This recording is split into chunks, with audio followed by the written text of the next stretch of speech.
Oke guys, jumpa lagi channel bisnis online ala Sirtiman. Kali ini akan membahas tentang banyaknya ya YouTuber yang rungkat gitu. Jadi sebenarnya di sini sebenarnya ada ada ada dua ya, ada dua hal yang harus diperhatikan. Pertama ini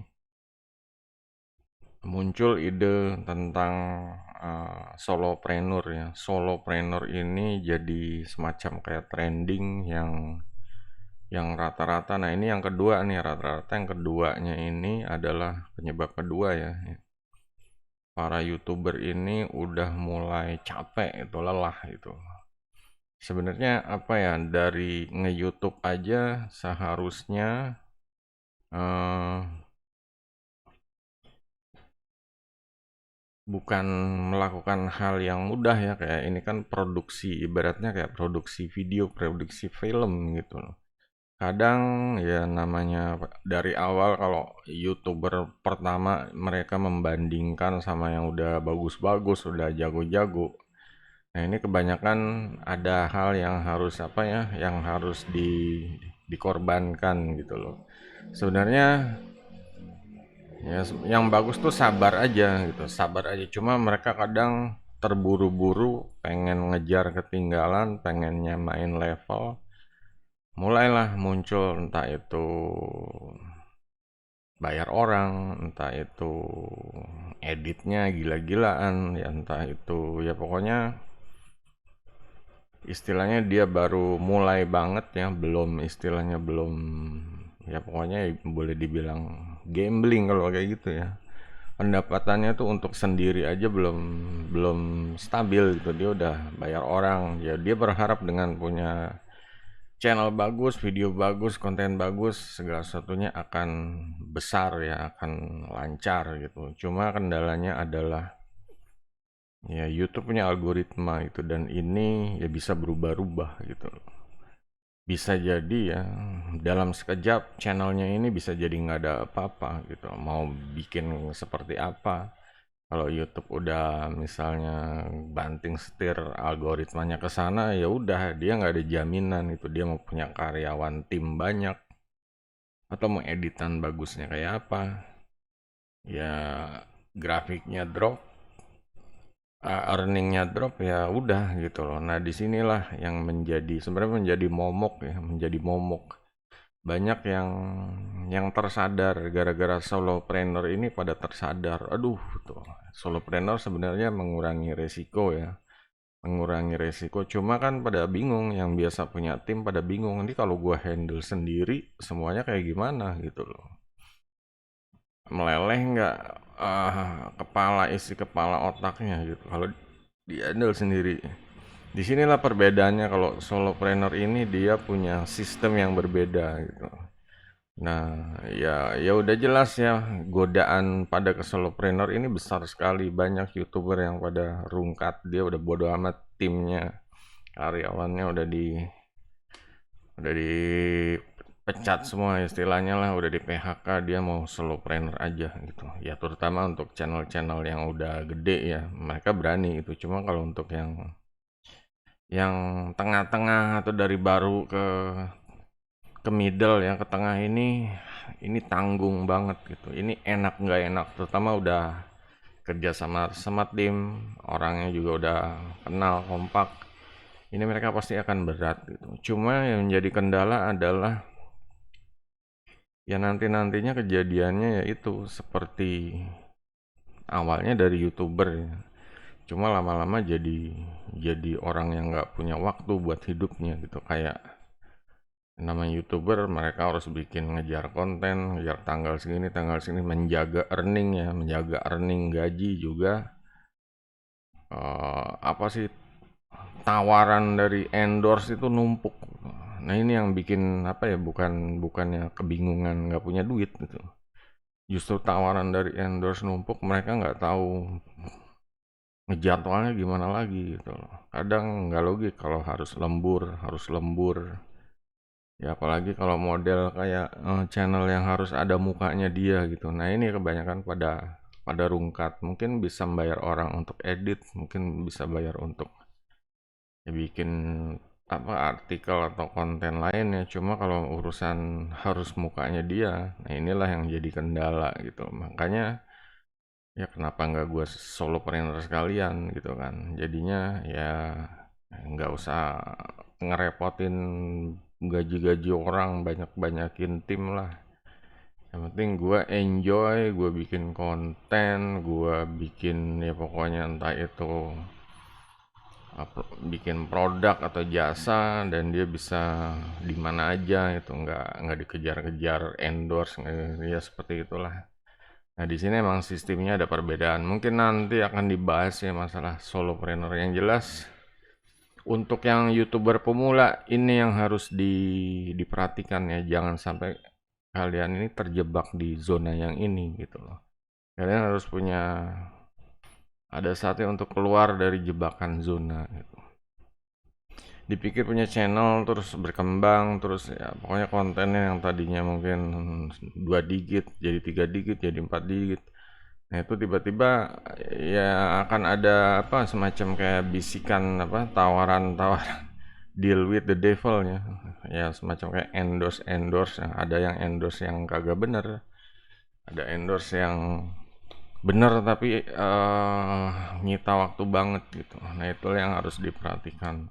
Jadinya yang awalnya dia pengen enjoy buat konten, misalnya dia konten tentang skillnya dia justru jadi kayak apa ya, jadi setiap buat video itu ngebohong gitu loh, ngebohong endorse-nya ya kliennya gitu. Jadinya kok gue bikin konten jadi kayak ya di sini mulai pertentangan hati. Nah disitulah gitu. Ya namanya apa ya? Kadang kalau endorse itu kita tahu barangnya tuh jelek gitu loh. Cuma karena dia bayar, terus kita harus bikin video yang membagus-bagusin dan kenyataannya pas orang pakai emang jelek gitu. Orang beli emang jelek gitu.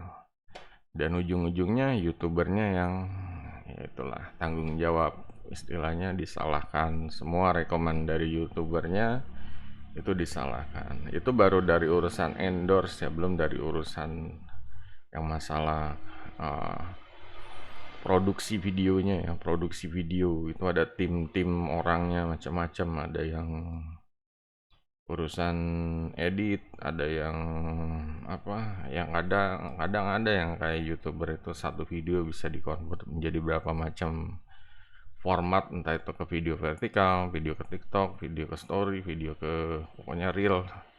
Nah di sini mulai muncul lah, dia mulai waduh jadi kayak apa ya, waduh kalau video gue ini ditaruh di banyak tempat ini gue akan tambah populer gitu, dia mikirnya seperti itu.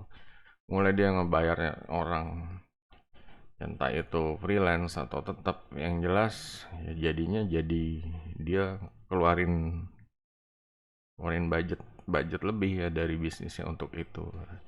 Dan ya disinilah dianggap semua sosmed ini ya akan kasih populer ya. Ya cuma sosmednya ada yang convert, ada yang enggak gitu, ada yang cocok, ada yang enggak.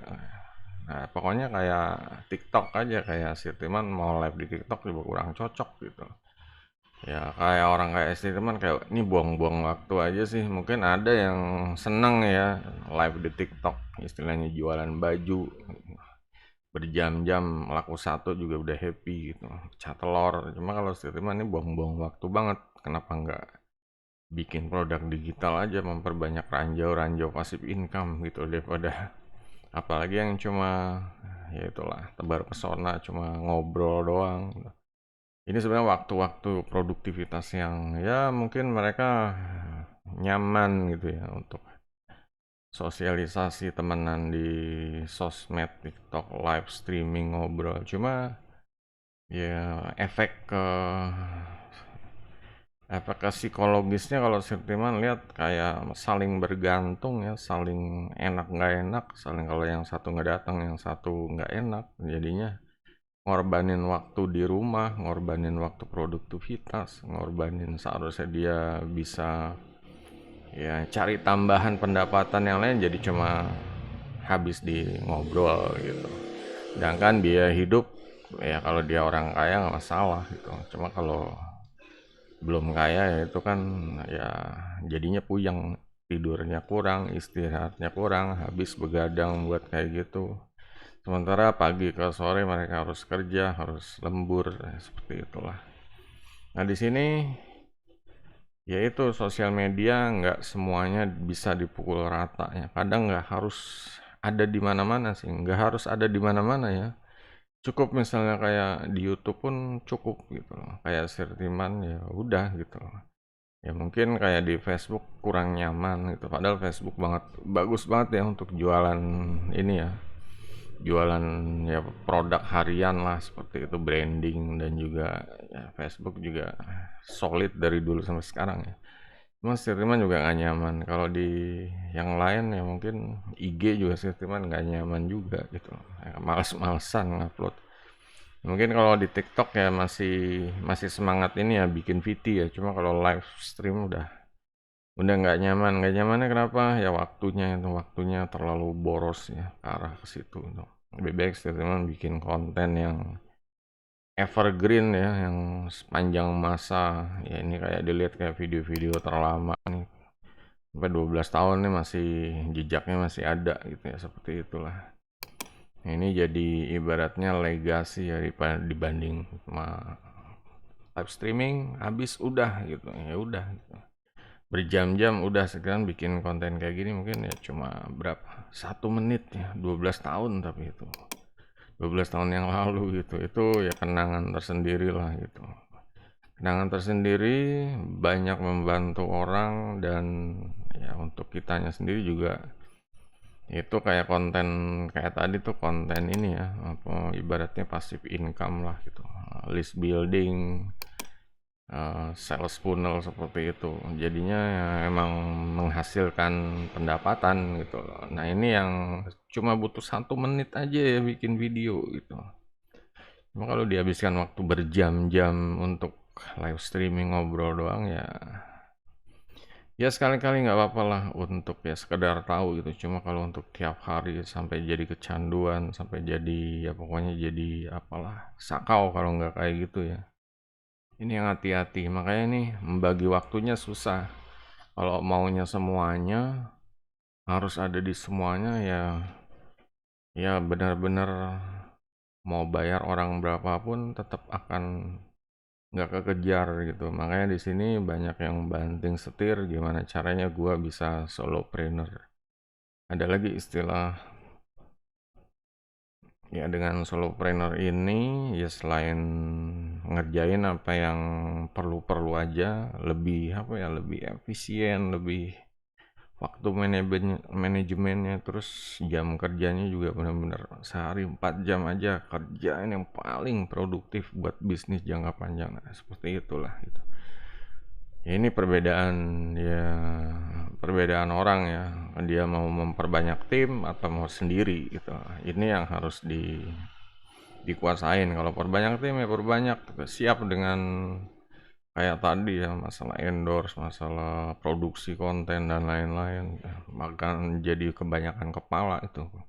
Jadinya satu video kepalanya banyak gitu. Sedangkan kalau sendiri kan gue mau ini gitu. Ya udah gitu. Sebenarnya akan apa ya? Akan muncul originalitas, gue pengen ini, jadi yang nonton juga tahu oh dia nih pengennya ke sini gitu. Dan kan kalau yang bikin itu orang-orang mungkin ide pokoknya ya bisa, cuma kok ya pasti akan ada apa ya, ada konten-konten yang terlalu apa ya, terlalu mewah gitulah, ibaratnya bukan bukan original tapi ya mungkin dia mukanya dia cuma ya banyak apanya lah, entah itu editan-editan atau banyak konten-konten yang orang ya ini nggak percaya ini omongannya dia gitu loh. Ini ya namanya dia membaca teks buatan orang ya. Ya kadang orang punya apa sih, ngikutin dari dulu sampai sekarang ini dia seharus karakternya kayak gini, tiba-tiba kok ya, itu seperti itu. Entah itu dia ganti ganti karyawan yang ganti bikin konten ya, jadinya ya bahasanya beda seperti itu. Nah, kalau yang originalitas emang seorang saat dia nggak bisa gaptek, dia mulai tumbuh, dia mulai mulai belajar, berani tes, gagal, sedih. Nah, seperti itu yang sebenarnya itu yang diharapkan ya, apalagi sekarang zamannya AI. Orang-orang akan butuh emosi yang benar-benar real, orang pengalaman real ya, jangan cuma konten-konten buatan AI tapi benar-benar eksekusinya benar-benar ya seperti itulah.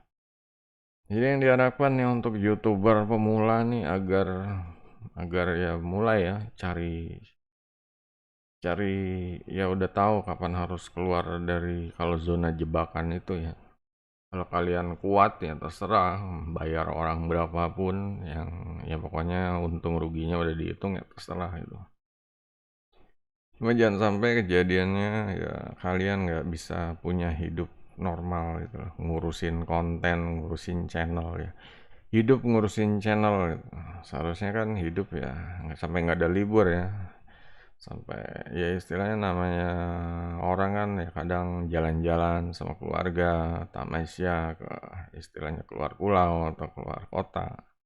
Ini kalau ngurusin kejaran endorse, suruh bikin produk review, pada numpuk, yang ada puyeng gitu, yang ada benar-benar stres kalau kayak gitu. Jadinya ya percuma juga gitu, dapat duit banyak kalau hidupnya tidak bisa rekreasi, tidak bisa dinikmati, jadinya akan stres. Makanya sampai di sini konten ini ya harus dicamkan nih.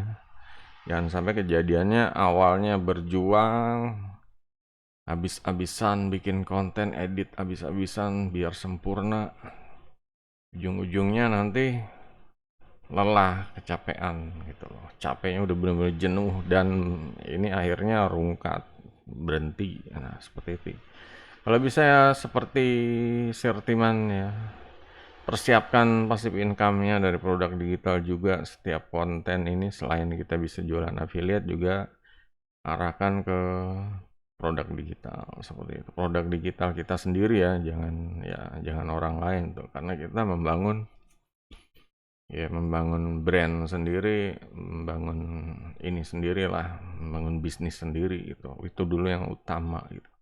Kalau produk affiliate ya bisa dimasukin di inilah di deskripsi. Cuma kalau produk sendiri utamain gimana caranya. Soalnya di situ ya kita yang gedein bisnis sendiri. Kalau affiliate kan ya paling sekedar dapat komisi aja gitu. Cuma kalau bisnis benar kita dapat database pelanggan, dapat komunitas yang tambah besar. Ya, jadi tingkat kepercayaan di bisnis juga tambah. Kalau dipercaya tambah lancar gitu. Oke, kalau ada yang mau tanya silahkan guys di kolom komentar ya guys. Jangan lupa jempolnya. Sampai jumpa di video berikutnya. Goodbye.